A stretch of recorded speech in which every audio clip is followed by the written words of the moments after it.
Hello guys, I am Vishali Kikan from Dopamine और हम लोग डिस्कस कर रहे हैं नेटवर्क एनालिसिस। आज का टॉपिक है delta to star transformation and star to delta transformation. सबसे पहले हम डिटेल में डिस्कस करेंगे डेल्टा टू स्टार ट्रांसफॉर्मेशन।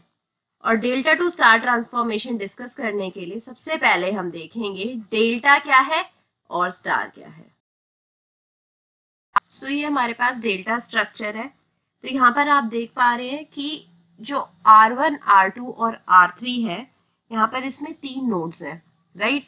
सो ये नोड 1, 2 और 3 है, जिसके अक्रॉस नोड 1 के अक्रॉस R1 और R3 कनेक्टेड है, 3 के अक्रॉस R3 और R2 कनेक्टेड है और 2 के अक्रॉस R1 और R2 कनेक्टेड है। ये है हमारा डेल्टा स्ट्रक्चर। अब स्टार स्ट्रक्चर क्या होता है वो भी देखते हैं।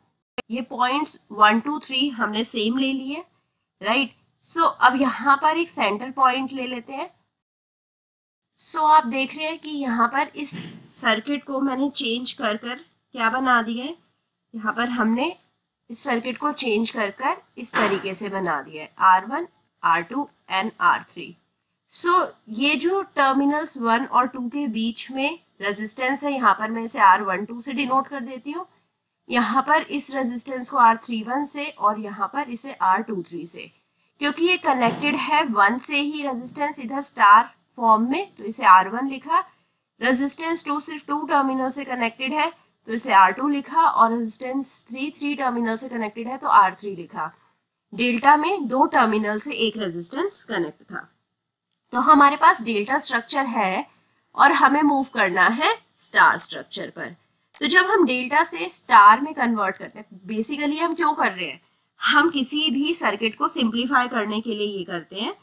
कुछ क्वेश्चंस की हेल्प से हम देखेंगे कि इसका यूजेज क्या है आगे नेक्स्ट वीडियोस में। सो अगर हमें कन्वर्ट करना है, हमें R12, R23 और R31 गिवन है, हमें फाइंड आउट करना है R1, R2, R3 क्या है।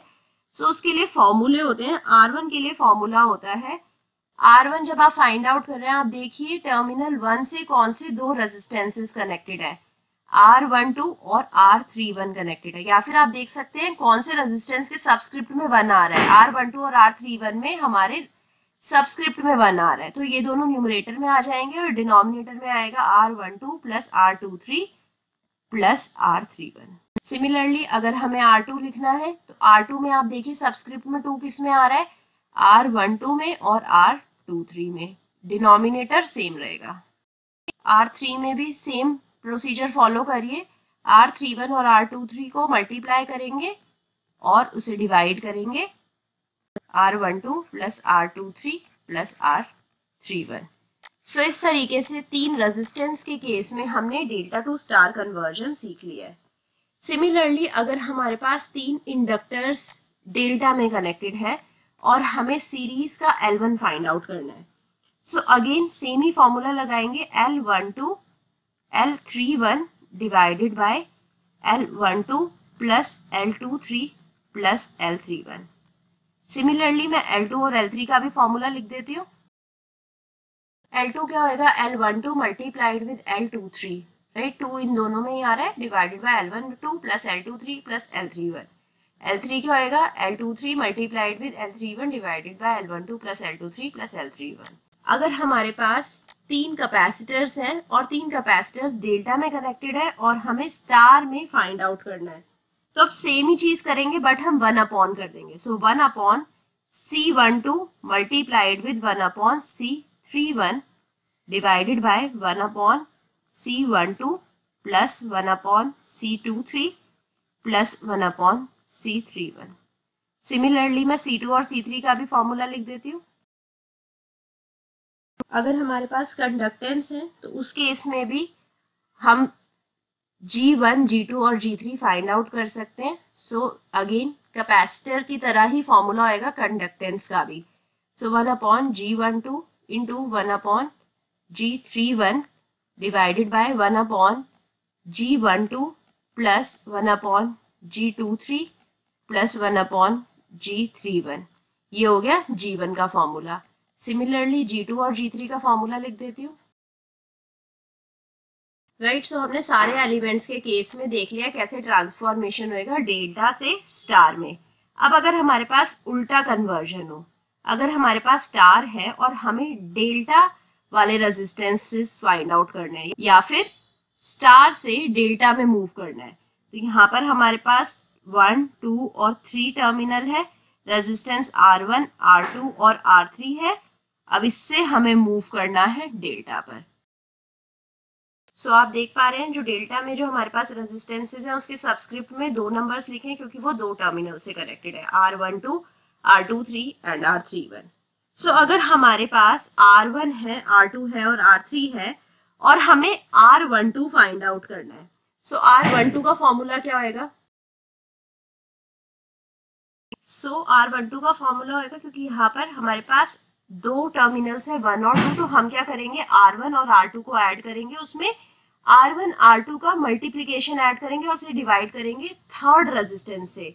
सो सबस्क्रिप्ट में क्या नहीं है 3, उससे हम डिवाइड करेंगे, R3 से हम डिवाइड करेंगे। R1 और R2 हमेशा न्यूमरेटर में रहेगा, सो R1 plus R2 plus R1 R2 upon R3। R2 3 है तो R2 plus R3 plus R2 R3 upon R1। R3 1 है तो R1 plus R3 plus R1 R3 upon R2। So similarly हम L12 लिख सकते हैं। L12 क्या होएगा? L1 plus L2 plus L1 L3 L1 L2 upon L3। Similarly हम L12 लिख सकते हैं जो होएगा L1 plus L2 plus L1 L2 upon L3। Similarly हम 1 अपॉन C12 लिख सकते हैं, राइट। सो 1 अपॉन C12 क्या होएगा? हर चीज में अब आपको रेसिप्रोकल ले लेना है। 1 upon C1 plus 1 upon C2 plus 1 upon C1 multiplied with 1 upon C2 divided by 1 upon C3। Similarly 1 upon C23 लिख सकते हैं, सिमिलरली 1 अपॉन C31 भी लिख सकते हैं। मैं आपको एक एग्जांपल दे रही हूँ। सिमिलरली 1 अपॉन G12 लिख सकते हैं जो हो जाएगा 1 upon G1 plus 1 upon G2 plus 1 upon G1 into 1 upon G2 divided by 1 upon G3। So I hope आपको अच्छे से समझ आया होगा स्टार टू डेल्टा और डेल्टा टू स्टार ट्रांसफॉर्मेशन कैसे होता है। उसके हमने डिफरेंट एलिमेंट्स के लिए रेजिस्टेंस, इंडक्टेंस, कैपेसिटेंस और कंडक्टेंस के लिए फॉर्मूलेज डिस्कस करे हैं। किसी भी फॉर्मूले में कोई भी डाउट है तो कमेंट सेक्शन में जाकर लिख दीजिए। अगर सेशन पसंद आए लाइक करिए, सब्सक्राइब करिए, दोस्तों के साथ शेयर करिए and also give me your feedback. Meet me soon the next class जहां पर हम सोर्स ट्रांसफॉर्मेशन टेक्निक डिस्कस करेंगे विच इज वेरी इंपॉर्टेंट।